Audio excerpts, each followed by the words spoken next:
del reposo. Al Señor Jesús lo andan siguiendo, como les dije, los fariseos, los escribas, los religiosos, con la intención de dañarlo, con la intención de preguntarle algo lo cual él no pueda contestar. En el capítulo anterior, en Lucas capítulo 5, hermano, tremenda campaña que el Señor Jesús realizó después de haber sido echado de Nazaret, después de haber sido expulsado de Nazaret, su tierra natal. El Señor sanó a muchos, iba por las ciudades de Galilea siempre enseñando. En algunas ocasiones estuvo sanando enfermos hasta el amanecer, pero siempre el Señor se apartaba, siempre el Señor buscaba irse a un lugar desierto, a orar, a estar en comunión con su Padre. El Señor, hermanos, ha enseñado diferente a otros maestros. El Señor ha enseñado con autoridad. Y en muchas ciudades le han seguido, le andan buscando, su fama se aumenta día con día. Tanto que lo andan buscando también los fariseos, los religiosos, están viendo, ¿no será este un caudillo revolucionario? ¿No será este un falso, otro tanto como se han levantado? ¿No será este un sectario? ¿Qué nueva secta? Hermano, las sectas no son nuevas. El gnosticismo existe, hermano, antes de Cristo. Luego hubo un gnosticismo que se mezcló con el cristianismo. Habían sectas en el judaísmo ya en esta época, en la época de Jesús, habían muchas enseñanzas falsas que pululaban por Judea y Galilea. Así, hermanos, hoy llegamos al capítulo 6 y Jesús nos va a hablar sobre su señorío, sobre su autoridad sobre los días. O sea, hermano, el día de su cumpleaños, ¿verdad? Es el día que usted nació, ¿verdad, hermano? Y entonces ese día, ¿quién se supone que es la persona más importante en la casa? El que cumple, el cumpleañero, ¿verdad? De temprano, cumpleaños, Félix, que molestan despertándolo a uno con un mariachi, ¿verdad? Más cuando le ponen a tu pollillo, te cantan las mañanitas, punch, ¿verdad? Imagínense. Pero el día más importante, sacan a comer, ¿verdad? Al cumpleañero, y el cumpleañero, porque ese es su día. Entonces él dice, tal cosa, sí, el cumpleañero. Hermano, Jesús es el dueño, es la persona más importante en el día de hoy. O sea, ¿qué día es hoy, hermano? Es el día de reunirse la iglesia. Este día, hermano, no es para otra cosa. Yo aprendí muchos años de un pastor, al cual ustedes creo que conocen también, que decía, siempre recibo agenda a los últimos días de diciembre, todos recibimos agenda, ¿verdad? Y dice, los domingos están apartados desde ya. Todo el 2016, hermano, los domingos están apartados para Dios, porque ese es el día del Señor. Entonces, si es el día del Señor, el Señor puede hacer, ¿verdad? Y puede pedir. Lo que no entendían los fariseos, lo que no entendían los religiosos, hermano, es que Jesús es el Señor. Ellos no entendían que Jesús hizo todas las cosas. Hermano, Pablo nos revela en las cartas que él escribió que por medio de él y en él fueron hechas todas las cosas. Y está hablando del Señor Jesús, hermano. Así que después que él hizo todas las cosas, decidió descansar. ¿De quién es ese día? ¿Quién es el dueño de ese día? El Señor. Digamos el Señor, ¿verdad? Solamente el Señor, Curios, el Dios Altísimo, el Señor. Y nosotros entendemos la parte de la Trinidad. Otros difícilmente entienden la parte de la Trinidad. Aún nosotros con dificultad intentamos a veces entenderlo. Pero ese es el día del Señor. Eso no lo sabían los fariseos, así que los fariseos están siempre observando, tratando de encontrarle una falta al Señor. Pero Él es el dueño del sábado. Capítulo 6, versos del 1 al 5. ¿Lo tenemos? Vamos a la lectura, hermanos.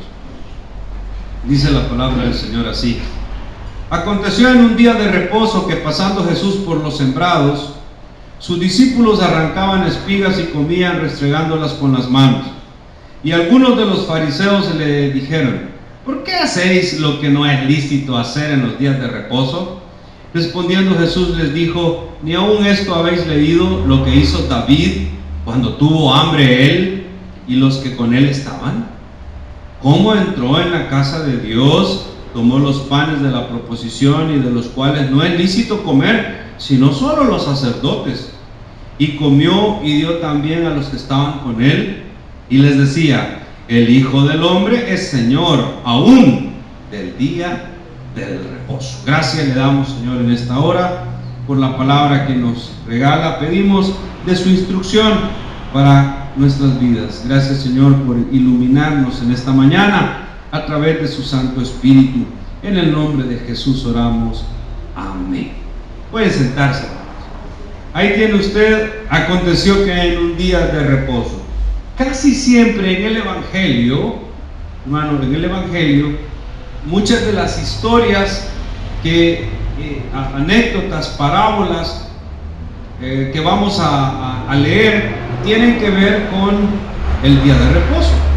Es el día cuando se juntaba el Señor con todos los demás, con los fariseos. O sea, el Señor no andaba con los fariseos, o los fariseos no lo andaban siguiendo el lunes, el jueves, sino que los fariseos oían: Jesús ha venido a Bethsaida, Jesús ha venido aquí a Capernaum, ha venido a Tiro, a la costa, búsquenlo en la sinagoga, porque el sábado Él va a estar ¿a dónde, hermano?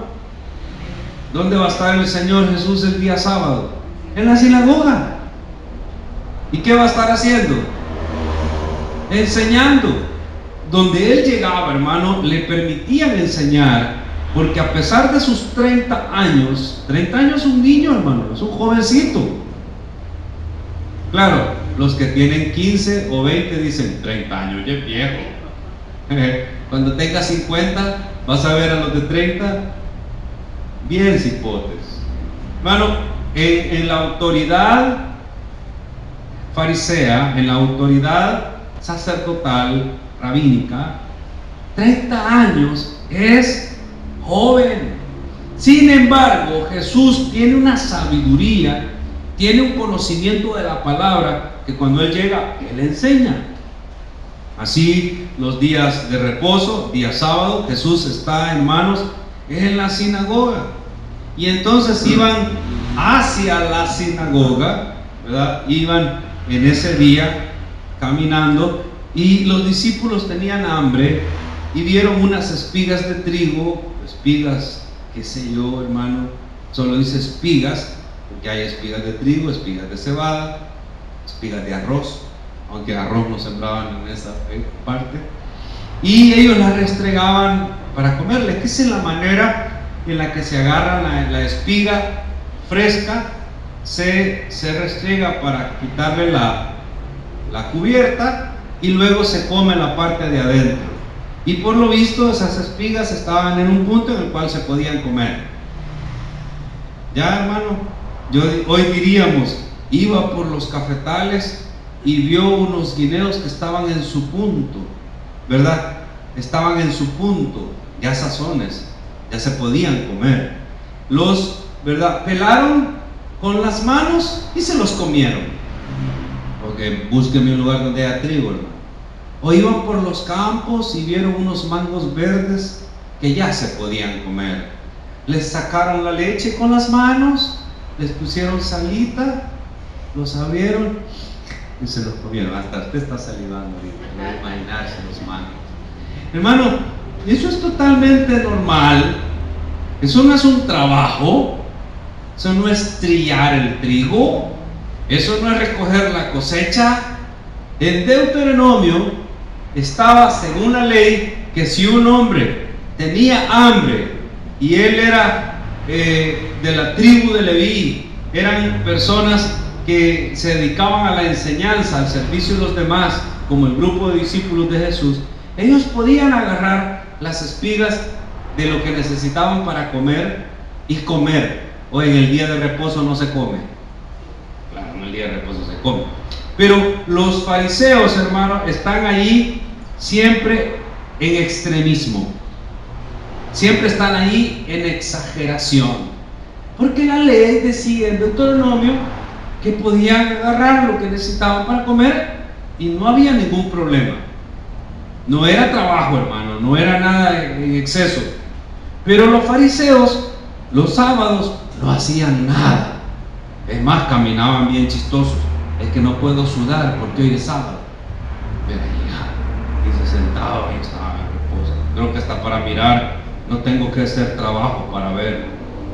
Ellos habían llegado, hermano, a la religiosidad extrema, ¿ya? Como aquellas personas que tienen días en los cuales, ¿verdad?, hacen ciertas cosas o no las hacen porque es el día de cuál o qué, ¿verdad? Por ejemplo, hay personas que me dicen, este día no se come carne. ¿Verdad? No, este día solo se come pescado. ¿Qué? ¿Verdad? Hay gente que dice, todos los 40 días no se come carne. Antes así era, hermano. Antes, desde el miércoles de ceniza hasta el sábado de gloria, no se comía, hermano, carne nunca. Después, no, solo los viernes. Después, no, solo el Viernes Santo. Y así, ¿verdad? Se han ido cambiando cosas de la religión. Pero también, hermanos, en la iglesia cristiana evangélica hay gente que es extremista en sus leyes, ¿verdad? Por ejemplo, si los hermanos hoy han caído enfermos y varios están enfermos, ¿qué voy a hacer? Que se queden en la casa. Pero, hermano, hay iglesias en las cuales las personas aún enfermas llegan a la iglesia, no porque tengan amor a la obra, no porque la palabra de Dios diga eso, sino porque el liderazgo y el pastorado de la iglesia les ha dicho, hermano, aún comerán cosa mortífera y serán sanados, vengan aunque estén bien enfermos. Y la gente allá enferma. No, hermano, más si alguien tiene alguna enfermedad infecciosa que es en la casa, ¿verdad? Más que aquí yo no siento zancudos, pero dicen que hay zancudos de vez en cuando por acá, ¿verdad? Pero hay gente que es extremista, hermano, y están ahí en agonía y todo, y voy para el culto, voy a la iglesia. Otros al revés, ¿verdad? Cualquier cosa es excusa para no ir al culto. Pero estos eran extremistas en esa manera. Según la ley tal cosa, según la ley aquello. Los fariseos están diciendo en el verso 2, no es lícito hacer eso en el día de reposo. Y eso era falso. Pero ellos habían inventado sus propias leyes. Entonces Jesús responde, ni aun esto habéis leído que David, cuando tuvo hambre y los que con él estaban, entró en la casa de Dios y tomó de los panes de la proposición. Veamos eso, hermano, en 1 Samuel 21. Les voy a contar qué pasó ahí en 1 Samuel 21.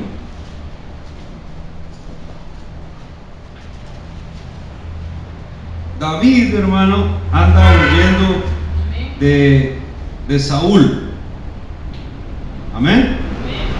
David anda huyendo de Saúl. No tiene comida. Hermano, ahora el rey es Saúl. El rey no es David. ¿Estamos de acuerdo? El rey no es, pero el ungido de Dios es David. El que fue ungido aparentemente es Saúl, pero el ungido de Dios es David. El predilecto de Dios es David. Y entonces, hermano, la misma ley, la misma palabra, parece contradecirse. Porque usted sabe cuál fue en parte la debacle de Saúl. ¿Cuál fue el problema de Saúl, hermano? ¿Cómo se originó? ¿Alguien sabe del rey Saúl? Un día Samuel tardaba en llegar. Estaban en batalla. ¿Y cómo tardaba en llegar? El sacerdote era Samuel. Saúl hizo sacrificios a Dios. Y hermano, él no era sacerdote ni de la tribu de Leví, era un benjamita. Y hizo sacrificios a Dios y Samuel le dijo: ¿por qué hiciste sacrificio? ¿Cómo tardabas? Le dijo. Pero vos no puedes hacer sacrificios porque sos rey, no sos sacerdote. Ah, pero como vos tardabas. No, hijo, le dijo, ya estuvo, ya, olvídate, ya. Estás muerto. Porque has incumplido la normativa.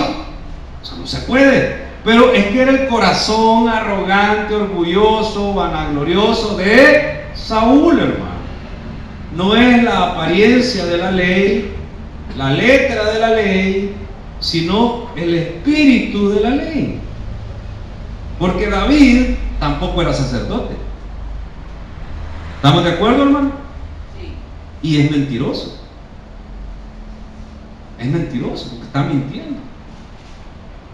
Pero, hermano, él necesita comer, porque si no va a morir. Y Dios le va a permitir esto. Es que mire, hermano, cuando Dios ha visto a alguien con potencial, aunque aquella persona no sienta ni sepa realmente de lo que es capaz, Dios lo cuida a uno. Si de alguna manera Dios te ha guardado, te ha cuidado, es porque Dios ve tu potencial. Porque Dios ve tus capacidades y lo que tú puedes llegar a ser para Él. Veamos el texto. Vino David a Nob, al sacerdote Ahimelech. Nob era la ciudad donde vivían los sacerdotes. Y se sorprendió a Ahimelech de su encuentro y le dijo: ¿cómo vienes tú solo y nadie contigo? Respondió David al sacerdote Ahimelech: el rey me encomendó un asunto. Mentiras, el rey lo anda persiguiendo, hermano. El rey lo quiere matar. Pero él dice: el rey me encomendó un asunto y me dijo: nadie sepa cosa alguna del asunto a que te envío. Así si era mentir. Y lo que te he encomendado, y yo le señalé a los criados un cierto lugar. Ahora pues, ¿qué tienes a mano? O sea, él no hallaba qué decirle. ¿Por qué anda solo? No le quería decir: ando huyendo de Saúl, sino que le empezó a decir: no, el rey me ha encomendado un asunto secreto. Yo estoy aquí buscando el lugar señalado para reunirnos con otros varones. Pero lo que le pasaba a David, hermano, es que no había comido en 3 días. Lo que le pasaba a David es que la tripa, hermano, ya no le aguantaba. Él y los que con él estaban, que eran unos pocos. Así que le dice: ¿qué tienes a mano? Dame 5 panes o lo que tengas. El sacerdote respondió a David y dijo: no tengo pan común a la mano. ¿Qué significa pan común, hermano? No hay comida. Lo único que tengo es pan sagrado. Y el pan sagrado solo se lo comen ¿quién, hermano? Los sacerdotes. No lo pueden comer otras personas. Pero lo daré si los criados se han guardado a lo menos de mujeres. O sea, si de verdad lo necesitan, se los voy a dar. Pero si no han andado, no, ¿y qué vamos a andar? Si David respondió al sacerdote y le dijo: en verdad las mujeres han estado lejos de nosotros ayer y anteayer. Cuando yo salía, los vasos de los jóvenes eran santos, aunque el viaje es profano. El viaje ha sido difícil, pero ya hace 3 días que salimos de casa, no hemos comido nada. ¿Cuánto más no serán santos hoy sus vasos? Así el sacerdote le dio el pan sagrado, hermano, porque allí no había otro pan sino los panes de la proposición. Qué sabroso, hermano, comer cuando tienes hambre. Pero ¿qué pasa si son panes ahumados? ¿Qué pasa si son panes de 7 días? Hermano, ¿usted ha comido pan de 7 días? Ahumado. Es que no era sabroso tampoco, era lo único que había y era necesario. Dice: Aquí solo están los panes de la proposición, los cuales habían sido quitados de la presencia de Jehová para poner panes calientes el día que aquellos fueron quitados. Fíjense que David no pidió los panes calientes que acababan de poner, sino que le dieron los panes que habían sido quitados. Y enfrente de la mesa de los panes, dentro del tabernáculo, estaba el candelabro con 7 lámparas de candil. ¿Quién sabe, hermano, cuando el candil se quema, el aceite se quema, qué es lo que sale de arriba del candil? Un humo, pero un hollín, hermano. ¿Nunca ha visto usted la gente que tiene candil en el techo? ¿Cómo está el techo? Hermano, esos eran los panes que David comió, pero no los podía comer, pero los comió. ¿Por qué? Porque tenía hambre. ¿Y por qué? Porque el sacerdote dijo: te los voy a dar, son los que van saliendo de todas maneras, ¿verdad? Tan un poco amargos, tan ahumados. Por dentro tal vez tienen algo bueno, pero van a saciar el hambre del ungido del Señor. Van a saciar el hambre del futuro rey de Israel. Ahora, ¿cuánto más es Jesús que David? Bueno, ¿cuánto más es Jesús que David? Eso es lo que Jesús le está diciendo a los fariseos. Jesús les está diciendo a los fariseos: y ustedes que me dicen no es lícito, que la ley dice esto. ¿Qué no saben que David un día tenía hambre y entró en la casa de Dios y tomó los panes de la proposición, los cuales no es lícito comer sino solo los sacerdotes? Y comió él y los jóvenes que con él estaban. Y les decía: el Hijo del Hombre es Señor aún del día del reposo. Ahora, David hizo eso. Yo no voy a poder el día del reposo hacer lo que me da la gana si es mi día. O sea, tienen que entender ustedes, hermanos, la diferencia. Yo soy, les está diciendo en otras palabras Jesús, Señor y dueño aún del día del reposo. Por mí se instauró este día. Pero él no dice yo, dice el Hijo del Hombre. En Lucas, cada vez que Jesús se refiere a él mismo, se refiere como el Hijo del Hombre. Lucas nos describe ese calificativo del Señor siempre, hermano: el Hijo del Hombre. Él es dueño del día del reposo, hermano. Ahora, todos los días son del Señor. Eso tenemos que entenderlo. Todos los días son del Señor, pero este día es más especial. Ahora, el Señor el siguiente sábado, eso pasó esa ocasión, la siguiente semana, verso 6 dice: aconteció también en otro día de reposo que él entró en la sinagoga. Hermano, él siempre está en el lugar donde tiene que estar.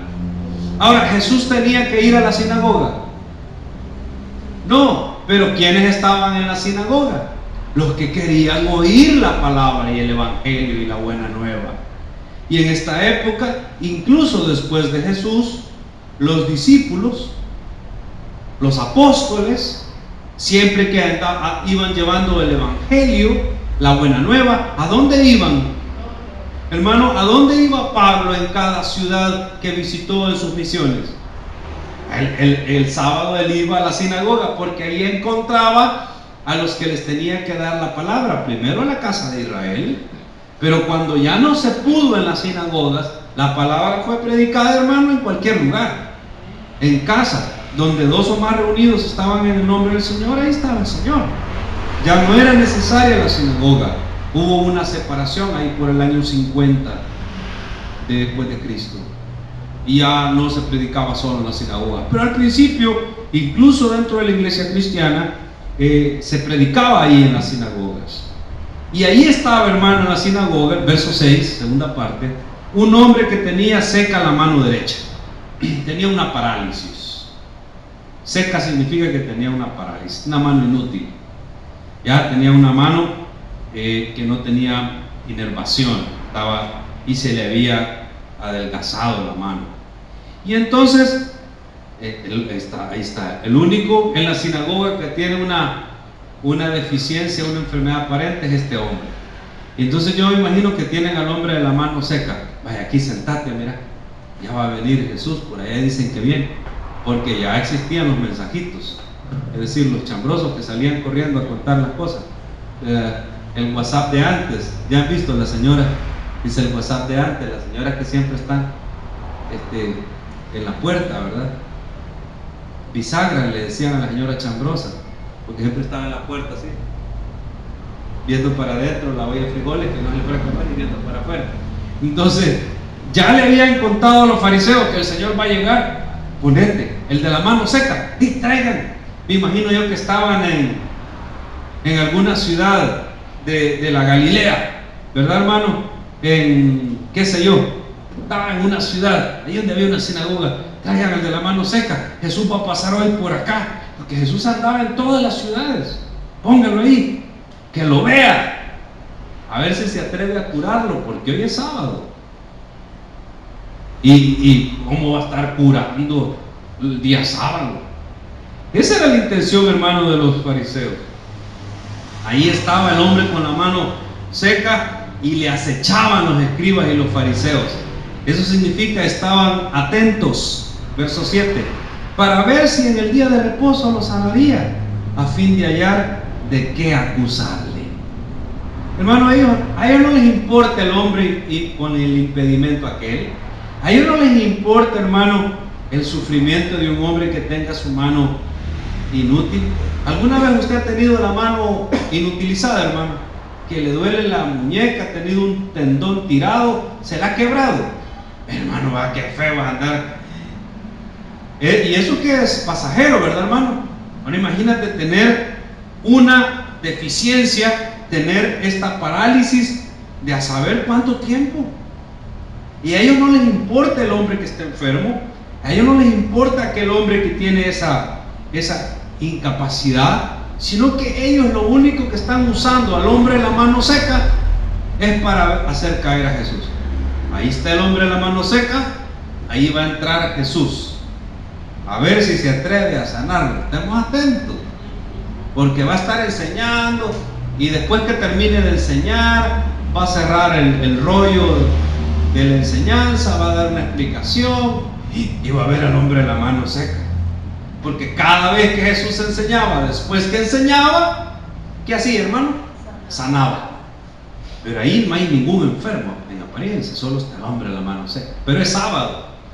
Jesús esperaba a que fueran las 6 de la tarde, normalmente, lo había hecho ya en una ocasión en Lucas, y cuando ya era sábado, 6 de la tarde, realmente en aquella época es, y aún hoy, es domingo. Amén. Es decir, el viernes a las 6 de la tarde, hora de Jerusalén, yo empiezo a recibir todos los Shabbat Shalom, y todo el mundo Shabbat, inicia el Shabbat el viernes a las 6 de la tarde. Por eso a Jesús murió el viernes a las 3 de la tarde, y antes que fueran las 6 lo bajaron de la cruz, porque si ya eran las 6 ya no podían bajarlo de la cruz, porque ya era sábado. Amén, hermano. Así que antes del viernes a las 6 lo bajaron de la cruz y lo llevaron al sepulcro. Esa era la explicación. Entonces, aquí no, aquí es tempranito, sábado. Jesús termina de enseñar al mediodía y todos están atentos. Ahora, hermano, Jesús no conoce los pensamientos de nosotros. Si Él es Dios, Él conoce nuestros pensamientos. Entonces, mas Él, dice el verso 6, conocía los pensamientos de ellos y le dijo al hombre que tenía la mano seca: levántate, ponete en medio, ahí ponete, lo va a sanar. Atentos, porque cuando lo sane vamos a mandar una carta al Sanedrín, al sacerdote, de que este hombre esté incumpliendo la ley a cada rato. Se puso Jesús en pie y antes de sanarlo les dijo: les voy a hacer una pregunta. ¿Quiénes quieren cuestionar a quién? Los fariseos quieren cuestionar, poner en duda a Jesús. Entonces Jesús, como los conoce, le dice al hombre de la mano seca, antes de curarlo: ponete ahí en medio, parate. Hoy le pregunta a los fariseos, vamos a suponer que ya están los fariseos, allá están los dos fariseos. Les voy a hacer una pregunta, solo es una suposición. ¿Es lícito el día de reposo hacer bien o hacer mal? Así se quedaron. No respondieron nada, pusieron su rostro. ¿Es lícito el día de reposo salvar la vida o quitarla? ¿Es lícito el día de reposo ayudar a un hombre que está sufriendo o ignorarlo? ¿Es lícito el día de reposo volver la vida de esa mano a este hombre, o que sigue esa mano muerta y este hombre sufriendo y su familia con hambre porque él no puede trabajar? ¿Es lícito o no es lícito? ¿Qué debo de hacer? Y entonces, cabal, exactamente igual que esto, no contestaron nada. ¿Por qué? Es que no había nada que contestar. Si decimos que es lícito hacer el bien, él va a decir, pues le voy a hacer el bien. Si decimos que hay que salvar la vida, no quitarla, él va a decir, le estoy salvando la vida, porque este hombre está muriendo por no tener una mano adecuada para trabajar. En la antigüedad, hermano, así pasaba. No había Medicare o social ayuda de Cáritas ni nada, ¿verdad? Bolsas samaritanas, qué sé yo, pues no había esas cosas, hermano. Si un hombre no podía trabajar, tenía que ir a pedir, si no se moría de hambre. Entonces, como él le hace todas estas preguntas y ellos no contestan, verso 10, y entonces, y mirándolos a todos alrededor, ustedes no contestan, pues. Dijo al hombre, estaba el hombre ahí, ¿se acuerdan? Y viendo a los fariseos allá, y dijo al hombre, extiende tu mano. Y él lo hizo, y su mano fue restaurada. Hermano, ¿cuántas maneras de sanar tiene el Señor, hermano? En alguna ocasión hubiera dicho, mano seca, ya no sea seca, o mano, cúrate. Aquí dijo, extiende tu mano. Hermano, un hombre con una parálisis y una atrofia en su mano, es decir, no tiene nada, pues ya los musculitos, puro hueso, ¿puede extender la mano? No, porque cuando hay atrofia los tendones hacen esto. ¿Quién sabe que esto es lo que pasa? Así, y se pone así. Extiende la mano. ¿Cómo? Extiende la mano. El hombre, ¿qué pasa si el hombre piensa, no puedo? No pasa nada. Pero ¿quién está hablando? Jesús. Extiende la mano. Fuerte, pude. Extiende la mano, hermano, y su mano fue restaurada. ¿Qué es lo que el Señor nos está pidiendo a nosotros? Una acción de fe.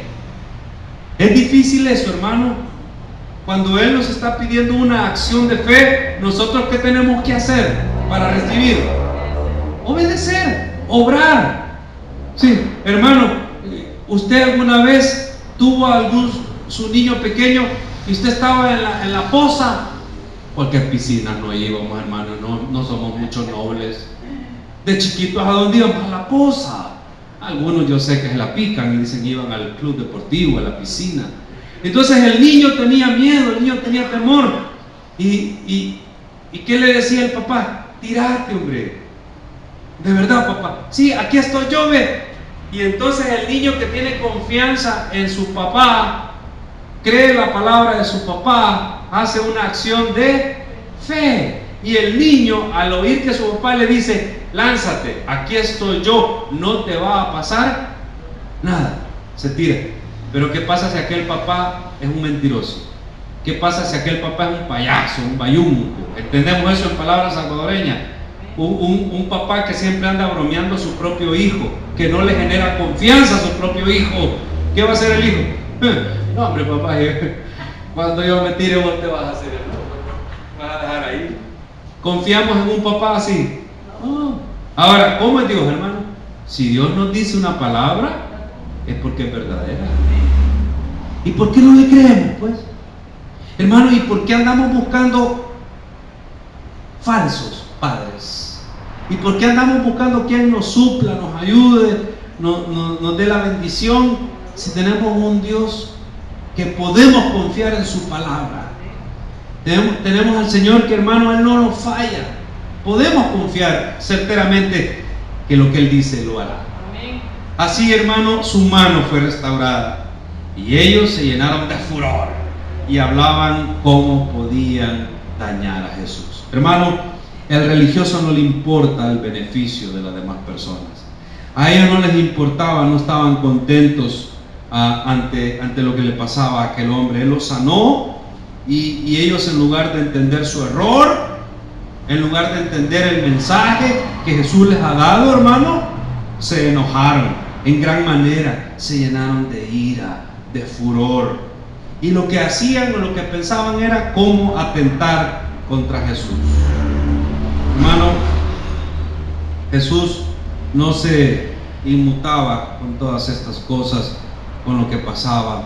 Cada vez que sucedía algo de esto, algún problema, una situación, cada vez que pasaba algo difícil en su vida, Él lo que hacía era orar. Dejamos el texto ahí en su Biblia, en el verso 12, dice: en aquellos días Él fue al monte a orar y pasó la noche orando a Dios. Después de cada suceso, hermano, de cada lucha espiritual, porque estos son luchas espirituales, hermano, no es que, ay, Jesús sale, no, Él salía, hermano, agotado de ver aquella terquedad de los religiosos. ¿No te agota, hermano, espiritualmente ver la terquedad de la gente? ¿No te afana ver la terquedad de esta nación, hermano? ¿No te hace un desgaste en tu alma, hermano, ver la negligencia en la cual vivimos alrededor? Eso agota. El Señor fue a orar el siguiente día, a estar solo con el Señor después de una lucha espiritual más ganada. Recuerda, hermano, el Señor es es el dueño del día del reposo. Él es el que manda en ese día. De Él es ese día, de nadie más. Vamos a orar, hermanos.